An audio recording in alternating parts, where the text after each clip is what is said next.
capítulo 5. Dijeron que no vamos temprano hoy. Yo realmente estaba asustado con la extensión del mensaje.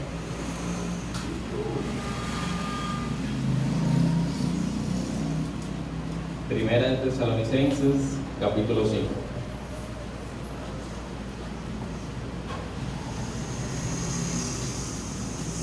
Cuando lo tengan pueden ir diciendo amén. Vamos a empezar en el verso 15. Vamos a leer unos cuantos versos. ¿Escuchó un amén por ahí? Amén. Amén. Entonces leemos en el nombre del Padre, Hijo y Espíritu Santo. Amén. Mirad que ninguno pague a otro mal por mal. Antes seguir siempre lo bueno. Antes seguir siempre lo bueno, uno para con otros y para con todos. Estén siempre gozosos, orad sin cesar, dad gracias en todo, porque esta es la voluntad de Dios para con vosotros en Cristo Jesús. No apaguéis el Espíritu Santo, no menospreciéis las profecías, examinadlo todo y retened lo bueno, y absteneos de todo especie de mal. Amén. Damos gracias al Señor por su palabra. No se me asusten, no vamos a predicar de todos esos versos, realmente solo vamos a hablar del verso 16, que es estén siempre gozosos. Realmente leímos todos los demás para dar algo de contexto. Amén. Amén. Estamos por aquí todavía. No lo escucho. Amén. Amén. Amén. Y empecemos hablando de Tesalonicenses. Primera Tesalonicenses es una carta pastoral escrita por Pablo a la iglesia que estaba en Tesalónica, que en ese momento era la capital de Macedonia, una provincia del Imperio Romano en la parte de la actual Europa. Realmente es una carta relativamente breve, pero el contenido es bastante variado. De hecho, nos basta con ver que en el capítulo 5 son poquitos versos, pero Pablo aborda una gran variedad de temas. En el capítulo 5 solamente, el Señor Pablo empieza hablando sobre la venida de Cristo, continúa con algunas señales antes del fin, luego habla de deberes prácticos y concluye con algunas salutaciones, porque es el capítulo final. Y entre esos deberes prácticos que Pablo lista acá, lista el deber de estar siempre gozoso, el deber del placer, el deber del deleite cristiano.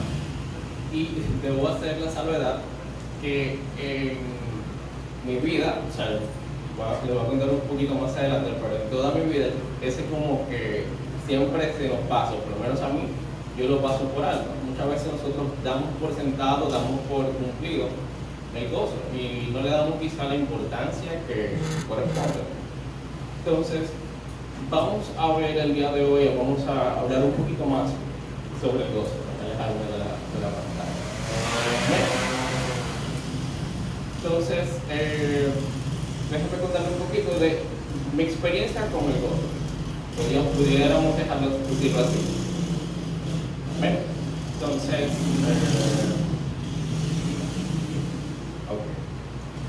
como les decía, me faltaba decirles el título de la prédica, y es la importancia del deleite en la vida cristiana. Como algunos sabrán, yo nací en una familia cristiana, de manera que empecé a ver reglas de la iglesia y reglas de la familia, y en algún momento fue como que difícil diferenciar entre una cosa y otra. Hasta el punto que me dijeron una vez, yo digo yo, mami, yo estoy aburrido, no encuentro qué hacer. Y recuerdo que una tía me dijo, los niños cristianos no se aburren, porque los niños cristianos tienen el gozo del Señor. Señores, a mí se lo decía la Biblia. Y así mismo hubieron algunas cosas que yo daba por sentado y que las asumía, y entre ellas está la misma naturaleza del gozo. De hecho, al crecer de esa forma y al ver todas esas reglas a veces, iba a la escuela bíblica y habrá Dios incontables temporadas de escuela bíblica, pasamos varias veces por los 10 mandamientos y en algún momento me pareció, quizás de manera inconsciente, que el Evangelio se trataba de un conjunto de cosas de las cuales uno va a hacer. Bueno, mira, tú no bebes, tú no hablas mentiras, tú te portas bien, bueno, pues tú eres cristiano. Y en cierta forma eso el mundo lo cree. Que el Evangelio es un listado de un conjunto de cosas que tú no haces. Si tú no haces esto, felicidades, tú eres cristiano. Cuando lo cierto es que el Evangelio es una relación. Amén. Amén.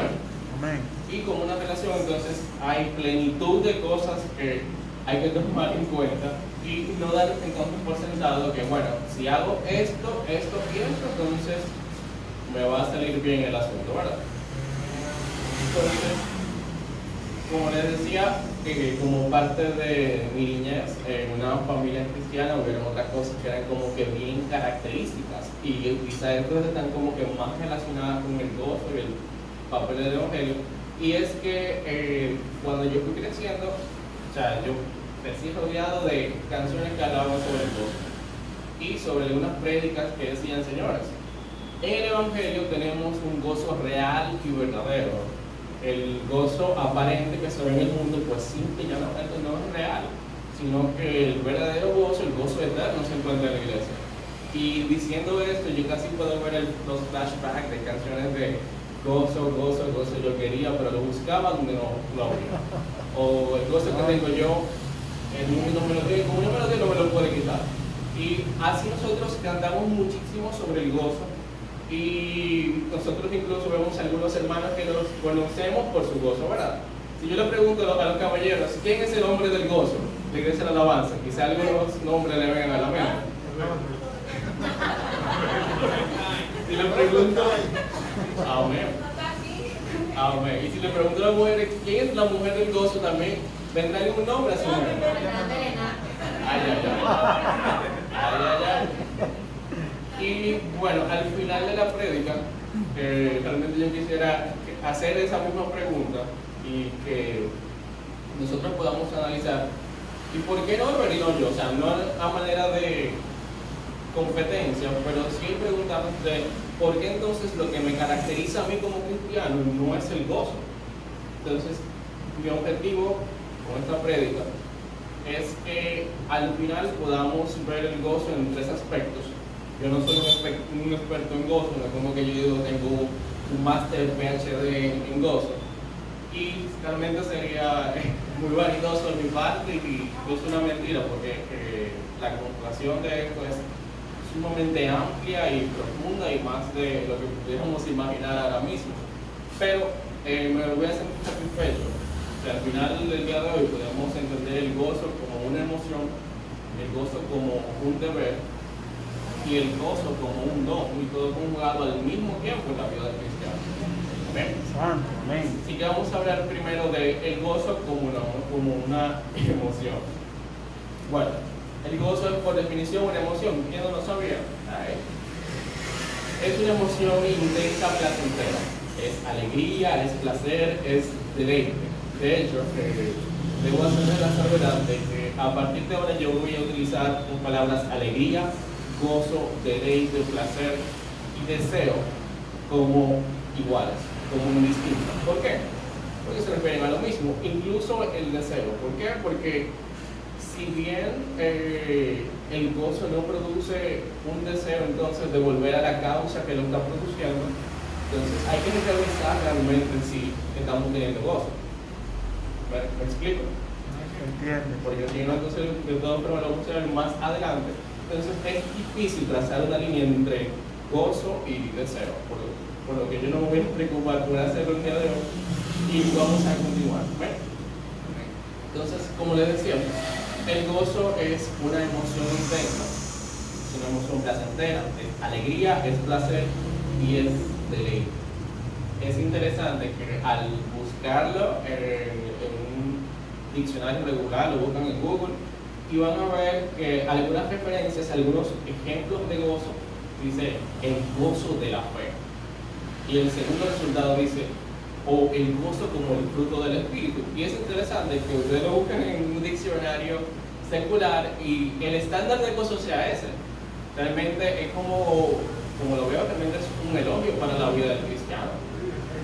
Y de nuevo, el gozo es una cosa que a veces uno da por sentado y no se da cuenta de que el estándar de gozo debería ser la vida cristiana. Que cuando pregunten quién es el hombre del gozo, señalen a un cristiano. Que cuando pregunten quién se caracteriza, qué hombre, qué mujer se caracteriza por una vida de gozo y no por una vida melancólica, debería señalar a un hombre cristiano. Amén. ¿Ven? Entonces, como les decía, vamos a continuar hablando y profundizando un poquito más. Y debo decir que me voy a tomar la libertad de decir que las emociones son subestimadas en términos generales. Creo que las emociones son subestimadas en el ámbito cristiano, aun corriendo el riesgo de que esto sea algo que solamente me pasa a mí. Yo soy de esas personas que, bueno, me habla de emociones y yo no soy exactamente emocional, ¿verdad? O sea, en general a mí me describen, no, Jafet es muy seco. Si le preguntan a Mariel, que es mi sobrinita de 10 años, le preguntan quién es el tío amargo. Si le preguntan a la segunda, quién es el tío que siempre está trabajando. Y si le preguntan a los jóvenes, hubo un momento en el que yo creo que ellos me tenían miedo. Sí, que realmente yo no soy exactamente el mejor ejemplo de gozo, pero estamos trabajando en eso. Pero, como les decía, yo he subestimado bastante las emociones. ¿Por qué? Porque cuando me hablan de emociones a mí, yo pienso, bueno, en gente llorando, yo pienso en mujeres llorando, y me sale el machito alfa que tengo dentro de mí diciendo, nada, boys don't cry, los hombres no lloran, las emociones, eso es lo de hombre, como diría tubérculo, eso es. Pero resulta que Jafet se equivocó bastante. Las emociones realmente son importantes y más importantes de lo que nosotros pudiéramos imaginar. Las emociones son parte de nuestra humanidad, son parte de la forma en la cual el Señor nos diseñó a cada uno de nosotros, eso de que los hombres no lloran, ¿no? ¿Verdad? Y es que las emociones nos ayudan a experimentar todo. Nos ayudan a experimentar el mundo, las personas, la creación y el creador. Nos ayudan a experimentar el ambiente. Si tu ambiente está lleno de Cristo, pues te ayudan a experimentar a Cristo mismo. Amén. Son estas. Vemos las personas llorando ante la presencia del Señor, vemos a personas que brincan de felicidad, que son conmovidas, que son movidas a temor, y todas esas son emociones. Reacciones a la presencia del Señor de manera distinta, a distintos atributos del Señor que están experimentando de alguna forma, ya sea que escucharon, que leyeron o que identificaron al Señor y a su palabra de alguna forma. De hecho, la Biblia a menudo habla sobre las emociones o hace referencia o permite que la podamos ver, y siempre vamos a poder conjugarla con algún carácter del Señor, algún carácter de Dios. Así vamos a ver que dice, teme al Señor tu Dios, pues el Señor tu Dios está contigo y es Dios celoso. Eso es en Deuteronomio 6, 13 y 15. 13 hasta el 15, realmente está bien resumido en esa parte. ¿Y qué identificamos aquí? Temor, una emoción, y celoso, una característica del Señor. Vemos más adelante que dice, deleítate en el Señor y Él te concederá los deseos de tu corazón. Salmo 37:4. Deleítate. Es una exhortación a sentir el deleite, el mismo gozo, la misma alegría en el Señor. Y también nos está hablando de su generosidad y de su bondad para con nosotros. Vemos también que dice, amarás pues a Jehová tu Dios y guardarás sus ordenanzas y sus estatutos y sus derechos y sus mandamientos todos los días. Deuteronomio capítulo 11 completo. Nos está exhortando a amar al Señor, que si bien es más que una emoción, tampoco es menos que eso. Entonces vemos como el temor, el deleite y el amor son ejemplos de emociones que nos ayudan a experimentar y percibir el carácter del Señor. Así el temor sobreviene, ¿no? Así como el temor que nos sobreviene al estar ante la justicia y ante la santidad del Señor, así como le ocurrió a Isaías, si lo vemos en Isaías capítulo 6, cuando él está teniendo la visión del templo, y vemos que en una cuestión de varios versos, Isaías se siente asombrado por la gloria de la visión, se siente atemorizado porque está ante la santidad del Señor y teme por él ser un pecador, pero también siente alivio cuando es entregado el carbón y puesto sobre sus labios que limpia su pecado. Entonces vemos 3 emociones en cuestión de 6 versos, cada uno conjugado con algún carácter del Señor, con una característica. Y cómo entonces diremos que las emociones no son importantes, si nos permiten apreciar el carácter del Señor, si nos permiten conocerlo a él más y profundizar en nuestra relación con él. ¿Son importantes o no las emociones? Ciertamente lo son. Vemos que también hablábamos de amor hace un momento, que el amor que deberíamos sentir día tras día, mayormente lo vemos a la luz de la compasión y la ternura del Señor. Vemos el deleite, el gozo y la alegría que se nos exhorta en el Salmo 37, que mencionamos antes, y que suele sobrevenirnos cuando nos encontramos con características como la fidelidad del Señor. La misma fidelidad que sentimos cuando confiamos que aquel que prometió que iba a salvarnos es fiel y justo, que siempre cumple su promesa. Y si prometió que iba a salvarnos, si prometió que él iba a guardarnos, pues no hay lugar en el universo más seguro que sus manos y su palabra. Eso debería causarnos deleite, eso debería causarnos alegría, tranquilidad. Esas, hermanos, son emociones. Pero nuestro tema el día de hoy es el gozo, ¿verdad? Realmente pudiéramos extendernos bastante y realmente no cumpliríamos con la promesa de la pastora de que nos lo vamos temprano el día de hoy. Entonces, el gozo en particular, siendo visto como una emoción, nos suele llevar a desear más de aquello que lo produce, y era algo que les comentaba al principio. Aún incluso las personas del mundo que vemos en la calle y que aparentemente están gozosas y que utilizan como herramienta de su gozo la aprobación de los demás, el uso de sexo, bebidas, otras sustancias alucinógenas. Ellos utilizan eso para inducir una especie de gozo artificial. ¿Y qué vemos que sucede? Aquello que le produce gozo pues los lleva a desear más y por tanto a buscar más de aquello que le está causando gozo. Eso no es solamente una consecuencia de la adicción que producen estas sustancias, sino también de que el gozo mismo produce deseo. Uno desea más de aquello que le está causando el gozo. De manera que si aquello que está causando el gozo de nosotros, hermanos, es Jesucristo, aquello que está causando nuestro gozo es el Señor, pues lo natural, lo lógico, es que busquemos más de él. Amén. Amén.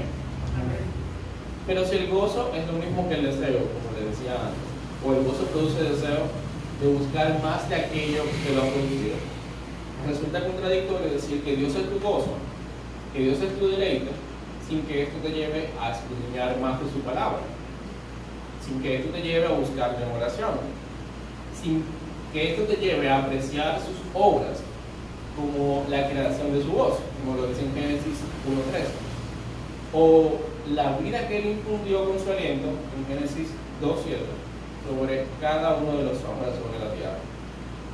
Hermanos, para asombrarnos, para deleitarnos, nosotros tenemos de más. Tenemos la creación que cuenta de la gloria del Señor. Tenemos la misma complejidad de los seres humanos que nos muestra lo intrincado de su pensamiento. Lo tenemos a Él mismo, tenemos la mayor revelación de su carácter, que es su palabra. Razones tenemos de más y herramientas tenemos de más para experimentar el gozo del Señor. Así que vienen varias preguntas. ¿Verdaderamente nos gozamos en Dios? ¿Realmente experimentamos la emoción? ¿Poseemos el deseo y las ansias de buscar más de nuestra fuente de gozo? Vamos a cambiar el tema. Vamos a continuar con el gozo como fruto de la vida. Y dice que en Gálatas 5:22, versículo 23, mas el fruto del Espíritu es amor, gozo, paz, paciencia, benignidad, bondad, fe, mansedumbre, templanza, y contra tales cosas no hay ley. ¿Saben? Es realmente difícil hablar de un solo aspecto del fruto del Espíritu sin que eso nos lleve a hablar de los demás o a hablar de manera general. Así que en esta parte voy a tomar otra libertad, y esta libertad de intentar trazar esos límites, y voy a hablar de todo el fruto del Espíritu en todos sus aspectos, o por lo menos de manera general, porque de verdad que dividirlo sería una tarea muy fuerte. Pero resulta que el tratarlo de manera general me va a hacer pensar o identificar que nosotros a veces tengamos al menos el fruto del Espíritu en general, no tan solo el gozo, sino cada uno de sus aspectos. ¿De qué se está hablando? ¿Cómo hace que no tenemos al menos? O sea, todo el mundo sabe lo que dice en Gálatas 5. Veamos. En mi corta edad, quizás no tan corta ya, ahora que me acerco peligrosamente al cuarto de siglo, yo he visto debates sobre cuál es la evidencia verdadera del Espíritu Santo en la vida de la persona. Una inquietud realmente importante y válida para cada uno de nosotros. El problema es que he visto argumentos que hablan sobre si la persona danza o no, si la persona habla en lenguas o no, si la persona ora y se levanta los muertos o no. Y si la respuesta es no para todo eso, que no posee el Espíritu Santo dentro de él. Eso lleva a que las personas a veces se preocupen, y tienen toda la razón por eso, porque debería preocuparnos en tener el Espíritu Santo en nuestras vidas. Y en especial tomando lo que dice en 2 Corintios capítulo 1, versículos 21 y 22, que el Espíritu Santo es la garantía de nuestra salvación. Es el que nos distingue como hijos de Dios. Naturalmente y afortunadamente, esta creencia es una mala interpretación de Hechos 2, aunque quizás suena algo pedante diciéndolo de esa manera, pero sí es una mala interpretación, porque en Hechos 2 habla de cuando se derramó el Espíritu Santo en forma de fuego en el día de Pentecostés. Y digo mala interpretación porque la palabra misma dice que el fruto del Espíritu, es decir, las evidencias o consecuencias de tener la presencia del Espíritu Santo en nuestra vida. Realmente con matemáticas de tercero de básica vamos a ver que 2 más 2 es 4, y que 4 es igual a 2 más 2. Entonces si tú tienes 4, tienes 2 más 2, ¿verdad? Si tú tienes fruto del Espíritu, tienes el Espíritu Santo, ¿verdad? Amén. Entonces resulta a veces, no sé si llamarlo gracioso, el poner en duda esa parte y descuidar la importancia del fruto del Espíritu en la vida de cada uno de nosotros. Hermanos, el fruto del Espíritu es amor, gozo, paz, paciencia, benignidad, bondad, fe, mansedumbre, templanza. Y hermanos, por los frutos es que se separa el falso profeta, como dice en Mateo 7, versículos 15 al 20. Y es por el mismo fruto que conocemos al cristiano y separamos al falso cristiano. Por sus frutos lo conoceréis. Amén. En Mateo 7, 15 y 20 habla sobre cómo identificar a un falso profeta. Podemos extenderlo y adaptarlo y decir que nos ayuda a identificar a un falso cristiano. De manera que tenemos, hermanos, el fruto del Espíritu en nuestras vidas. Y como les decía al principio, en esta parte no voy a intentar separarlos, no voy a hablar solamente del gozo. Tenemos el fruto del Espíritu en nuestras vidas. Amén. Amén. Pues yo espero que hayan dicho un amén de sí. Yo lo tengo eso ya. Y si no era el caso, entonces realmente oramos por eso. Amén. Pero si el gozo es más que una emoción, hermanos, y si el gozo es un fruto del Espíritu, ¿qué implicaciones tiene esto para nuestras vidas? Bueno, pues significa que el gozo es un don, que el gozo es un privilegio. Implica que no lo merecemos, implica que el deseo auténtico de esto debe movernos a buscar más del Espíritu Santo, que es Dios mismo. Entonces, hago las preguntas de nuevo. verdaderamente nos gozamos en Dios, experimentamos la emoción, tenemos el Espíritu Santo, poseemos el deseo y las ansias de buscar más de la fuente de nuestro gozo. Meditemos en eso, hermanos. Entonces, nos acercamos ya peligrosamente al final del mensaje. Podríamos hablar ahora de el gozo, un deber práctico del cristiano. Dice en 1 Tesalonicenses 5, versículo 16: estén siempre gozosos. Estén siempre gozosos. Son 3 palabras.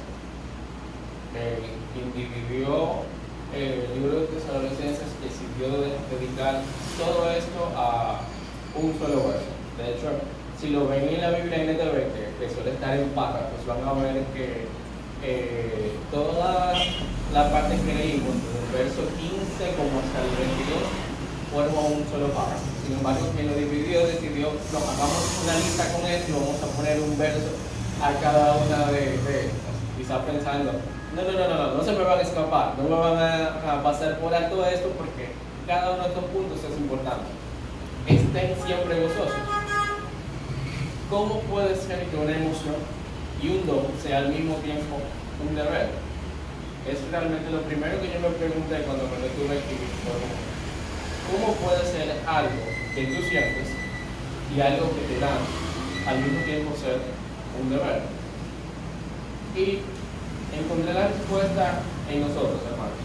No como dicen en la película, la respuesta está dentro de ti, no.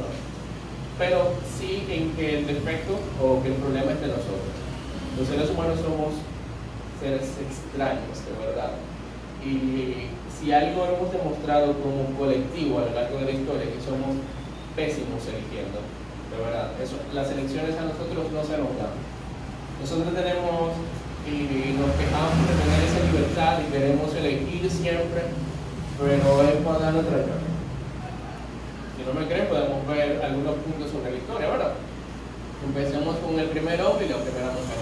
Adán y Eva comieron del prohibido árbol del conocimiento del bien y el mal en el mismo huerto donde se encontraba el árbol de la vida. Lo pueden ver en Génesis 2:9. Están en el huerto, tienen infinidad de árboles frutales, tienen la más amplia variedad que pudiéramos imaginar. Y hay 2 árboles especiales. Está el árbol del conocimiento del bien y el mal, y que está expresamente prohibido, y también está el árbol de la vida. Ellos eligen el del conocimiento del bien y el mal.